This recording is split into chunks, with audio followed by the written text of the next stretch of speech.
¿Qué tal, amigos? Muy buenos días. Les saluda a su amigo Rubén Antillón. Soy capacitador externo por la parte de la Secretaría de Trabajo y Previsión Social, en el cual el día de hoy vamos a ver lo que es el combate contra incendios, el incendio, rescate y prevención en la cuestión del servicio, de cómo vamos a poder extinguir, evacuar, ¿sí? Y las teorías sobre el fuego. En este caso, en nuestras siguientes diapositivas nosotros podemos ver. Vamos a ver primero qué es lo que es el fuego. El fuego se define que como proceso de combustión caracterizado por una reacción química de oxidación de suficiente densidad para emitir luz, calor y muchos más cursos y casos en llamas. ¿Qué es un incendio? Gran fuego que destruye algo que no está destinado al arder, propagándose sin control desde un punto de origen. Nosotros no podemos controlar un incendio si no lo atacamos correctamente. En este caso, los factores que intervienen es un combustible, que es el agente reductor, un comburente, que es el agente oxidante, y una temperatura del fuego en reacción en cadena. Por tal motivo, nosotros tenemos el triángulo de fuego, es donde nosotros podemos distinguir que cuando hay oxígeno, combustible y calor, ¿sí?, se origina fuego.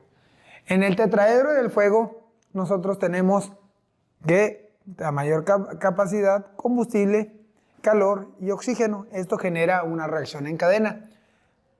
En la descripción de los cuatro factores, independientemente de fuentes externas en calor, existen tres temperaturas: la temperatura de inflamación, la temperatura de combustión y la temperatura de autocombustión. Esta reacción en cadena es la acción entre dos o más componentes, de la cual resultan sustancias por sí misma, produce una reacción igual a la primera, ¿sí?, y prosiguiendo sucesivamente. O sea que nos va a mantener la intensidad del fuego cuando hay una reacción en cadena.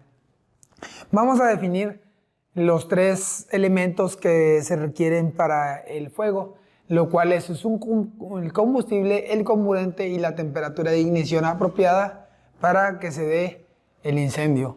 En este caso vamos a empezar por combustible, que es un material que se puede ser llamado como oxidación, ¿sí?, por lo cual la terminología en química es un agente reductor, puesto que reduce un agente oxidante, ¿sí?, cediéndole electrones a este último. El comburente es un agente que puede oxidar a un combustible, y al hacer esto se reduce a sí mismo, y es decir, que obtiene electrones tomándolos del agente reductor.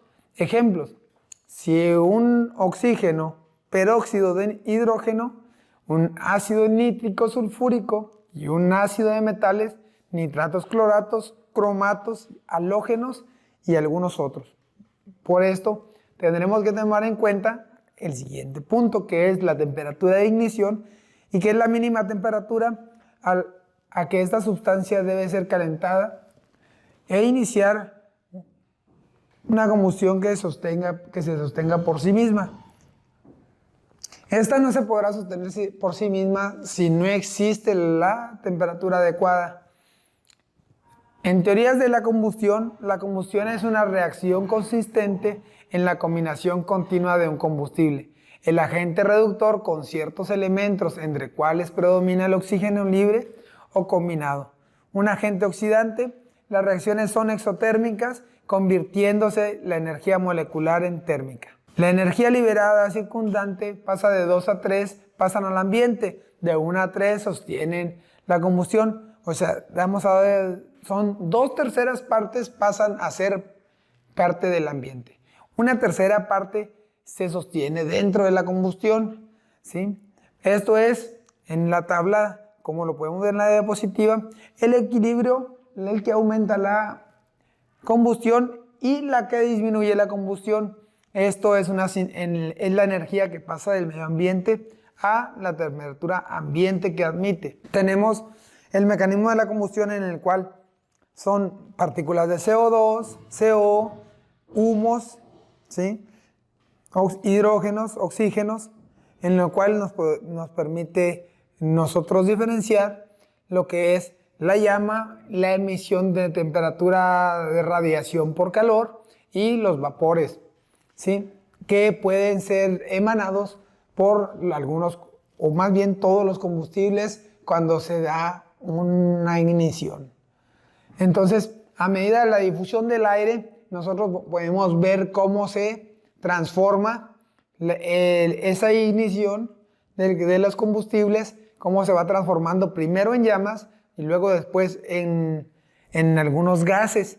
En este caso pasa de sólido o líquido, o posiblemente mismo gas puede ser trasladado a llama y posteriormente serán dados a algunos tipos de vapores. De aquí los resultados de la combustión. La combustión por sí misma es el humo, llamas, calor y algunos gases. El humo aparece por una combustión incompleta en la cual pequeñas partículas se hacen visibles, pudiendo impedir el paso de la luz. El humo puede ser también inflamable. El humo por sí mismo es un conducto, es un transporte de algunos gases en los cuales pueden ser flamables o inflamables. En la cuestión nosotros podemos generar también una reacción en cadena. Cuando la proporción de oxígeno y el calor es la adecuada, es irritante. La radiación por sí misma provoca lagrimeo, tos, estornudos y algunos otros efectos secundarios en las cuales además daña el aparato respiratorio. Nuestro diafragma no está diseñado para soportar altas temperaturas. Al ingresar aire caliente, nosotros pudimos tener algunas quemaduras dentro de nuestro diafragma por radiación de calor, en la cual ¿sí? El color depende de los materiales que se están quemando. Dependiendo de la flama, tenemos diferentes colores de flama: rojo, naranja, amarillo, azul, verde. Podemos tener hasta algunos colores púrpuras, en los cuales nosotros podemos definir qué tipo de combustible es el que se está quemando. El color blanco, ¿sí? O gris pálido indica que arde libremente. El color negro o gris oscuro indica normalmente fuego caliente y falta de oxígeno. Amarillo, rojo, violeta genera e indica la presencia de gases tóxicos. La llama es un gas incandescente y arderán siempre con llama los combustibles líquidos y gaseosos, y los combustibles líquidos se volatilizan debido al calor y la elevada temperatura de la combustión, inflamándose y ardiendo como los gases. Los combustibles sólidos arderán como llama cuando se produzcan por descomposición suficientemente compuestos volátiles, como sucede con las huillas, grasas, las maderas, etc. El coque arde prácticamente sin llama debido a la total ausencia de compuestos volátiles. Como norma general, diremos que el fuego es una atmósfera rica en oxígeno y es acompañado de la luminosidad llamada llama, que se manifiesta como el factor destructivo a la combustión, raramente separado de ella. Para esto, el calor es sumamente importante, ya que es la culpable de numerosos incendios. Y la definición más aproximada del calor es la siguiente: es el efecto del movimiento rápido de las partículas, conocido como moléculas, que forman la materia. Se saben con certeza los efectos del calor y la importancia a la hora de hablar de incendios. Por ello vamos a fijar los siguientes conceptos.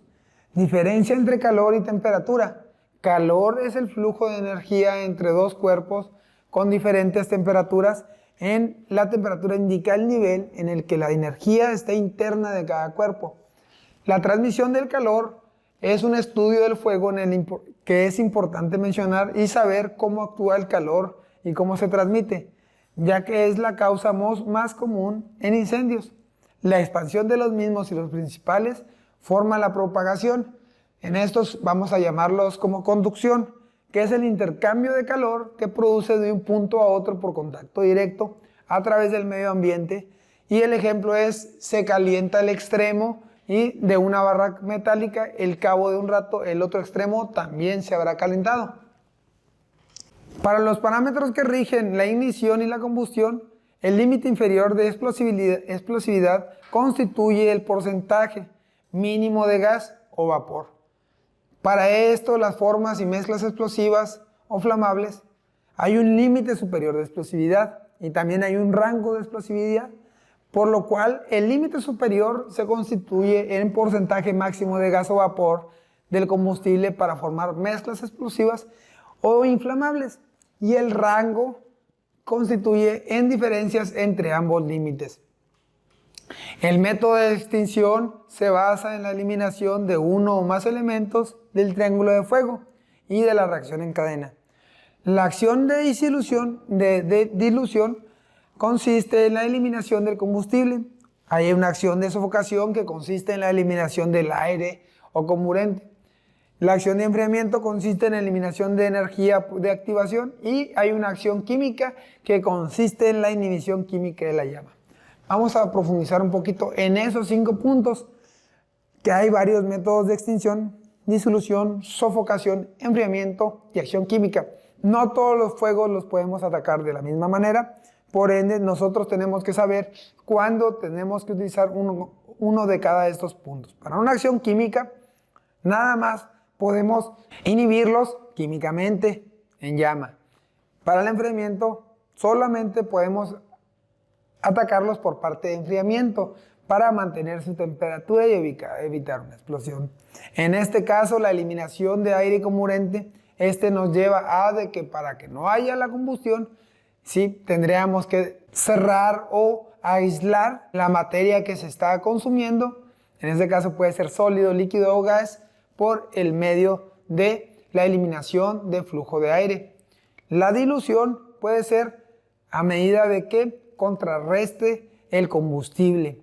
Y los métodos de extinción, pues esto nos lleva a hacer una reacción en cadena en la cual nosotros podemos, con el triángulo de fuego, atacar al fuego como tal. Los combustibles pueden ser sólidos, que vienen siendo los A, los líquidos flamables, que vienen siendo los B, los gaseosos, que vienen siendo B, instalaciones eléctricas serían los C, y los metales serían los D, para aceites serían los K.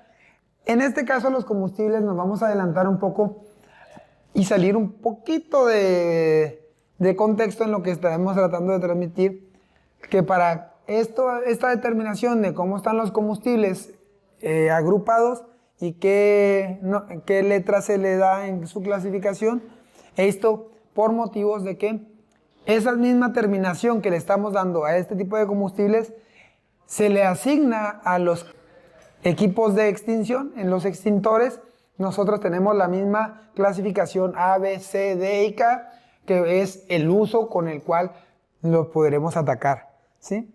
Vamos a ver posteriormente cuáles son sus usos.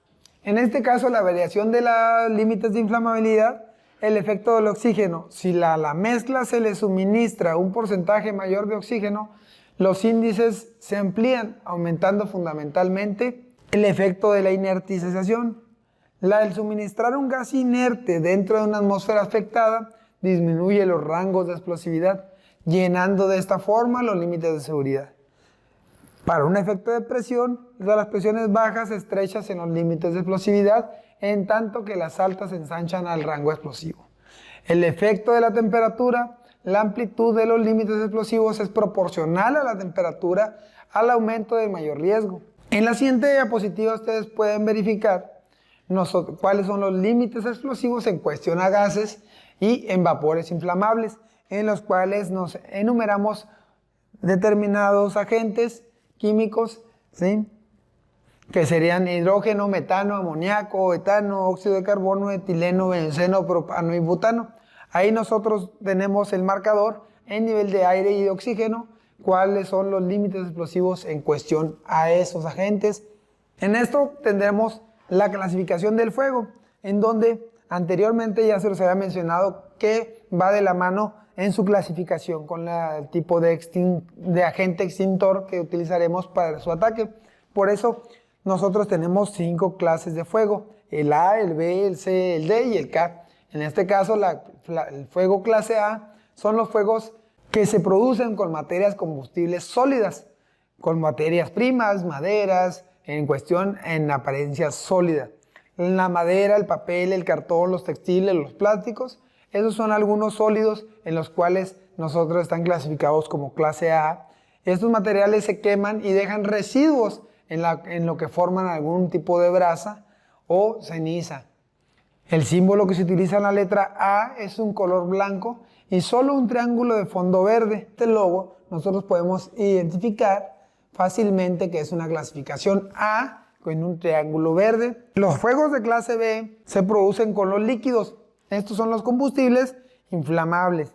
Puede ser petróleo, gasolina, pinturas, gas licuado, ¿sí?, de petróleo. Algunas grasas, algunas únicamente, porque ahorita vamos a ver el K que habla específicamente de las grasas. Pero en algunas grasas también están enmarcadas en la clasificación B, utilizadas en lubricación de máquinas propiamente. Habríamos que ver otros puntos más profundos, pero en este caso nada más son enunciativos. En este caso el fuego, a diferencia de los anteriores, no dejan residuos al quemarse. Estos por tal motivo no dejan señal porque tienden a convertirse en humo o en otros gases y quedan suspendidos. El símbolo que se utiliza es la letra B en color blanco y sobre un cuadro de fondo rojo. El fuego de clase C son los más comúnmente identificados como fuegos eléctricos en forma más precisa. Son aquellos que producen en equipos o instalaciones bajo carga eléctrica, es decir, que se encuentran energizados. El símbolo que se utiliza en la letra C es de color blanco, sobre un círculo de fondo azul. Cabe señalar que en las instalaciones eléctricas no podremos utilizar por ningún motivo el agente K. Ahorita vamos a verlo puntualmente cuando lleguemos a su clasificación.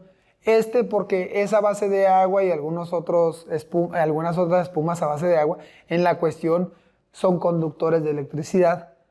Vamos a verlo más profundamente eso, porque el C es el único que puede estar para ataque de cualquier cortocircuito o que tenga que ver en clasificación de instalaciones eléctricas. Para la clasificación D, los fuegos de clase D son los que se producen en polvos o virutas, ¿sí?, desde aleaciones de metales livianos como aluminio, magnesio y otros. En este caso, el símbolo que utiliza es la letra D en una estrella. Estos son poco comunes. Estos únicamente, por lo general, los tenemos en algunos talleres donde se dedican a la modificación o maleación de algunos metales, la fundición, el reciclamiento de algunos metales en sí que se utilizan para su modificación en cuestión a apariencia y o aleación. En este caso vamos a ver el fuego de clase K. Este es poco común verlo. ¿Por qué? Porque por lo general están en las cocinas de los restaurantes, están en las cocinas de los hoteles y no son visibles. Muy poco los tenemos a la vista. Estos extintores que tienen los agentes químicos propios de espumas a bases de agua, son de un color muy peculiar. En lugar de todos los demás, a diferencia de los otros 4 clases de fuego, que son el A, B, C y D antes mencionados, su botella que almacena el agente extintor es una botella de aluminio con aleaciones de acero resistentes al trabajo rudo, el cual pues se diferencia totalmente de los otros extintores. En este caso, el fuego de clase K son aquellos que ocurren en grandes cocinas, freidoras, meramente con las últimas tecnologías, ¿sí?, que habitualmente nosotros no tenemos en casa o a la vista comúnmente.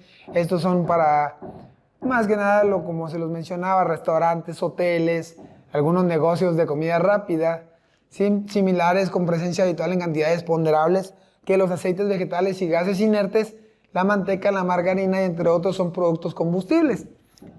Por tal razón, pues habrá grandes cantidades de esta anidada alrededor de la superficie o en el techo de esa zona. Entonces, por tal motivo, nosotros tenemos que tener siempre en cuenta cuál es el agente extintor que utilizaremos para determinar cada clasificación de los fuegos. Primero tenemos que evaluar qué clasificación de fuego tenemos para poder atacarlo con el agente extintor adecuadamente como corresponda. En este caso, el fuego clase K, ¿sí?, se demarcará con un pentágono con su letra K en fondo blanco, ¿sí?, y será de color negro el pentágono. Para estos extintores físicos, los agentes extintores físicos, agua, espuma, anhídrido carbónico, CO2, ¿sí? Nosotros tenemos que, al atacarlo en agua, será a chorro pleno, directo, niebla de alta velocidad, vapor, soda o ácido o agua mojada. Pudiera escucharse como un pleonasmo, agua mojada, pero el agua tendrá que tener cierta temperatura para ataque para que se convierta en un agente extintor. En este caso, la espuma es de baja expansión, media expansión y de alta expansión. Esto será en cuestión a la composición, ya sea la agente que queramos utilizar, ya sea física o química. Así como el anhídrido carbónico o CO2. ¿Sí? Para estos extintores químicos, ¿sí? Los agentes químicos que utilizaremos en los extintores son supresores únicamente. Y los polvos químicos secos son de tipo B y C y tipo A, B y C, que los tipos B y C son a base sódica, base plástica y un órgano metálico, ¿sí? En los cuales nosotros sabremos que estamos cumpliendo como un agente extintor. Vamos a otro supresor químico que estaría compuesto por halogenados, que este sería alotrón. En los polvos especiales para fuegos de clase D son distintas formulaciones y véase una ficha técnica propiamente de la clasificación del fuego en clase D. Vamos a también en esta diapositiva poner mucha atención, en lo cual no por sí mismo el extintor puede atacar un fuego o puede ser un agente extintor como tal. Tendremos que tener conocimiento en el cual los componentes por parte del extintor, en este caso tenemos un seguro, ¿sí? un manómetro, una manguera, un recipiente y una boquilla. Lo vamos a ver más puntualmente en la siguiente diapositiva, en el cual nosotros debemos de saber cuál es el uso del matafuegos. En este caso, trasladar el extintor hasta el lugar del incendio y quitar el seguro. Colocarse 3 metros a distancia, ¿sí? del fuego. Accionarlo dirigiendo el chorro hacia la base de las llamas en forma de zigzag. Tendrá que tomar en cuenta siempre que para realizar estas actividades, usted tendrá que tomar en cuenta la velocidad del aire y la dirección de esta. En la extinción de incendios, el no y el sí tiene que ver mucho en cómo vamos a atacar este. Nunca ataque el fuego en contra del viento. No arroje el extintor hacia la llama o el humo. No ataque personalmente el fuego. Primero habrá que atacarlo adecuadamente, ¿sí? Para esto, los sí nos dicen, hágalo siempre con el viento en su espalda. Dirija el agente extintor en una forma zigzagueando, de un lado hacia el otro, como si fuéramos a barrer. De hecho, el nombre coloquialmente en una barrera contra incendios es vamos a hacer un barrido de llama. En este caso, dirija el agente extintor hacia lo que estamos haciendo. ¿Sí? En el ataque podría ser individual o grupal. En este caso, es mejor atacar un fuego en conjunto. Ahora, no ataque nunca el fuego por detrás de otra persona. No ponga el fuego, ¿sí? No lo exponga a su extintor, aléjelo, no lo deje a la mano, ya que este pudiera acelerar los agentes ya que están sometidos a una fuerza de presión, ¿sí? Hágalo de forma paralela y verifique que su extintor no ha estado en constante exposición a la radiación por calor. Posiblemente no tenga contacto directo con la llama, pero el estar determinado tiempo y distancia de la radiación propia del incendio nos llevará a que nuestro agente extintor se vea sometido a unas presiones más altas a las cuales está acostumbrada. Por tal motivo, en la tabla de extintores nosotros tenemos la clasificación que vamos a definir hasta dónde puede resultar eficientemente en el caso del A, B, C y D y K. Para la clase de los sólidos, líquidos, flamables, instalaciones eléctricas, metales, combustibles, aceites vegetales. Véase la diapositiva para que le quede un poco más claro en el caso de poder definir cuándo es indicado, cuándo es eficiente y cuándo no debe hacerse o usarse. En este caso, vamos a hablarlo para los sólidos, el agua bajo presión es muy eficiente, ¿sí? Pero para los líquidos inflamables no debe usarse, para instalaciones eléctricas no debe usarse, para metales combustibles no debe usarse y para aceites vegetales no debe usarse. Ahorita posteriormente vamos a ver cuáles son las razones por cuáles no debo de usarlos, cuándo debo de definir si es eficiente, muy eficiente, deficiente o no indicado.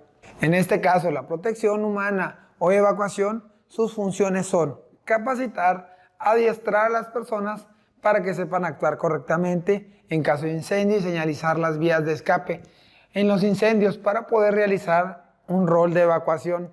Capacitar al personal de la planta haciéndole saber qué es el fuego, cuáles son los peligros del mismo, las posibilidades del fuego en sus áreas de trabajo. Los pasos a seguir en caso del incendio para esta rápida evacuación y asistencia de primeros auxilios. Hay que señalar mostrando las rutas de escape, indicando la ruta de evacuación en la evacuación a espacios peligrosos, puertas o algún peligro que está en las cuestiones del sistema de iluminación o de energía. En este caso, el entrenamiento es organizando simulacros, zafarranchos, formando una brigada contra incendios, estableciendo líneas a mando y todo referentemente a la comunicación interna y externa.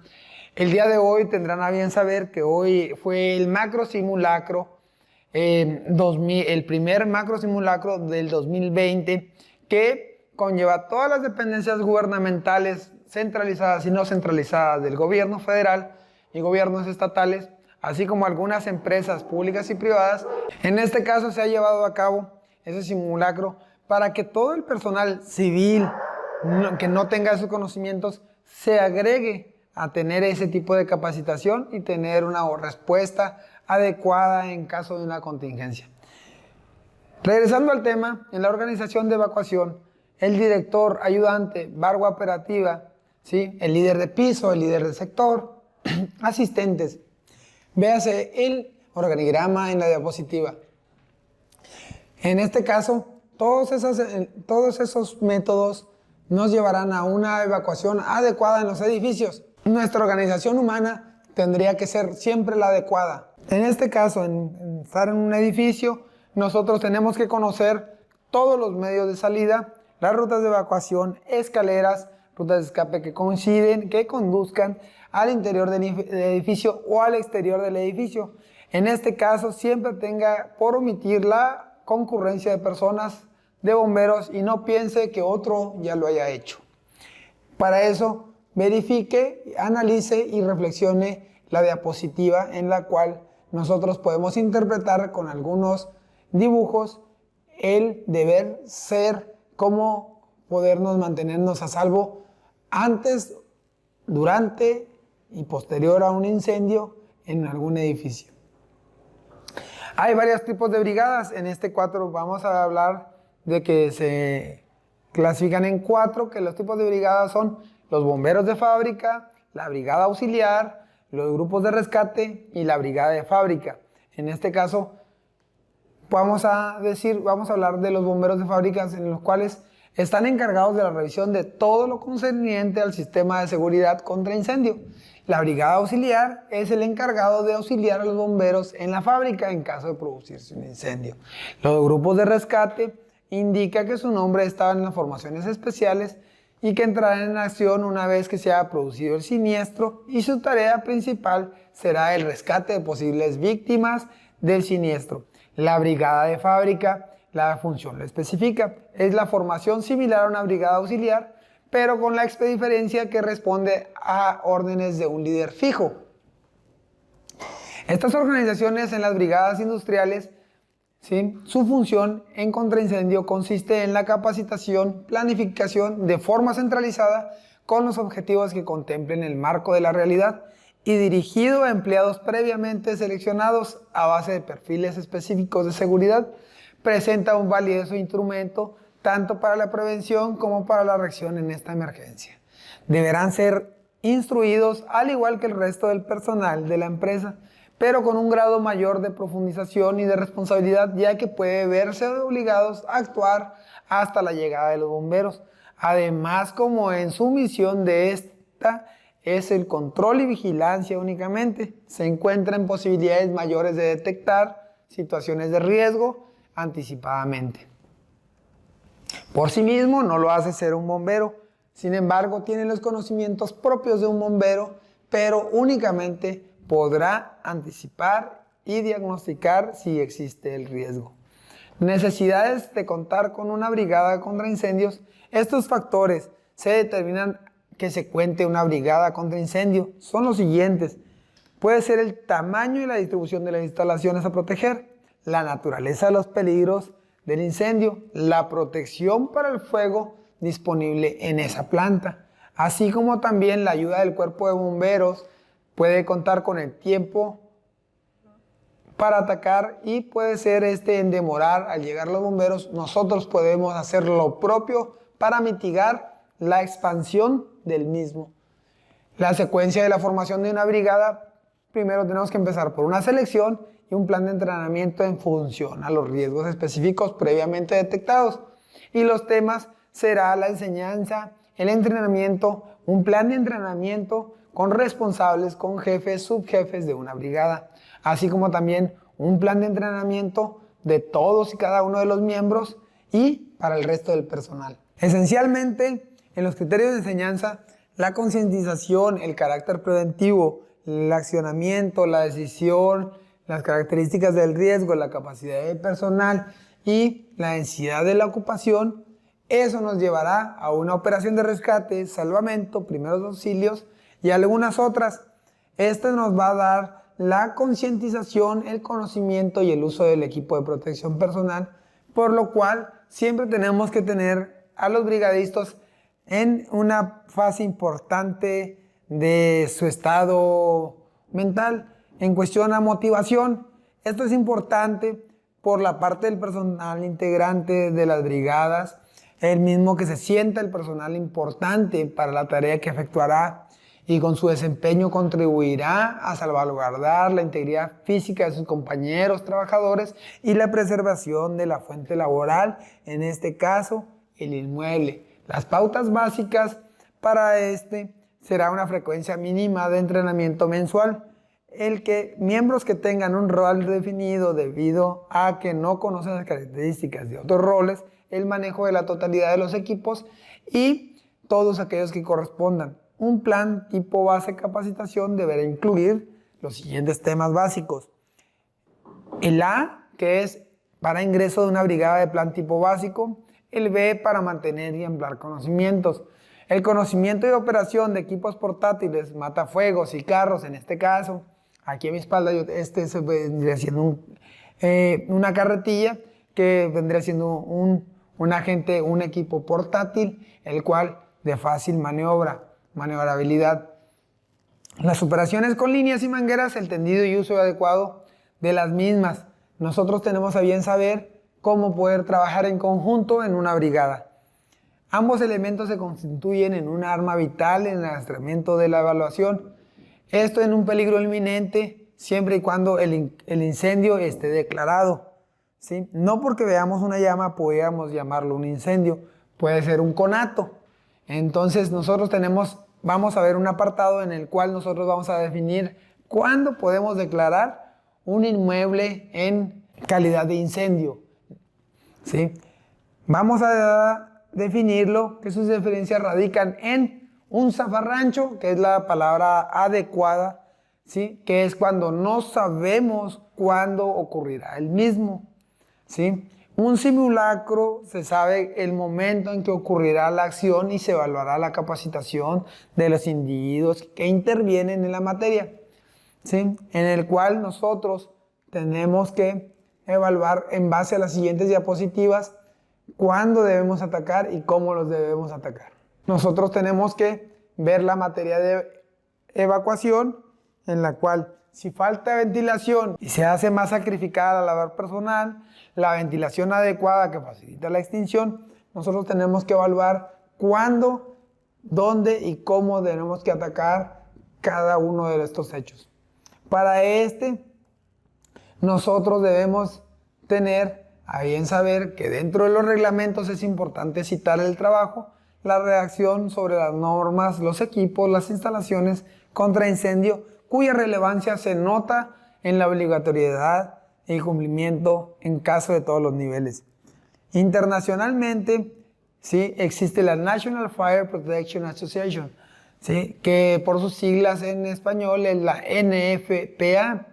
En este caso, traducido es la Asociación a Protección Nacional contra Fuego, ¿sí?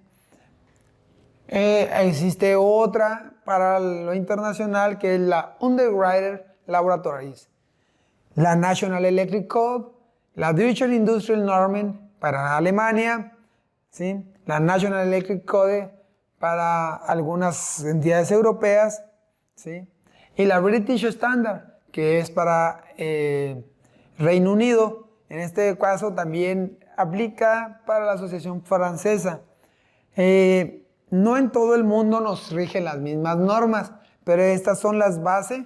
Estas 5 dependencias internacionales son las que nos rigen mundialmente, las cuales tienen mucha comunión entre sí, porque si bien es cierto, no son iguales, son muy similares a los requerimientos de cumplimiento para el uso adecuado y las normas como tal de un equipo contra incendio. Ya habíamos hablado de que en este caso los equipos de tipo de agente extintor nos enmarca qué tipo de agente químico vamos a utilizar, ¿sí?, cada cuando se carga ¿verdad? Por decir, en el caso de CO2 se verifica externamente las partes mecánicas, las válvulas, el precinto, la manga, si la tiene, ¿sí?, cada 3 meses. Su estado de carga también debe ser cada 3 meses para el control de peso. El ensayo hidráulico deberá de ser cada 5 años como máximo. Sus instrucciones de funcionamiento deben de ser legibles y adecuadas, y el marbete se puede cambiar al realizar la prueba hidráulica. En este caso, el mantenimiento, la carga y la recarga de extintores se lo deberá extender una persona física o moral que se dedique a estas actividades y deberá estar certificado bajo un dictamen de cumplimiento ante dichas normas. Por esto, véase esa diapositiva con más particularidad de funciones para que defina usted cada cuándo debe de establecer esos agentes extintores, así como sus métodos de ataque. Por tal razón, nosotros no nos queda más que finalizar esta capacitación brevemente, sin profundidad, pero más sin embargo muy enunciativa en cuestiones a los riesgos que pudiera usted tener en un combate contra incendio. Por su atención, muchísimas gracias.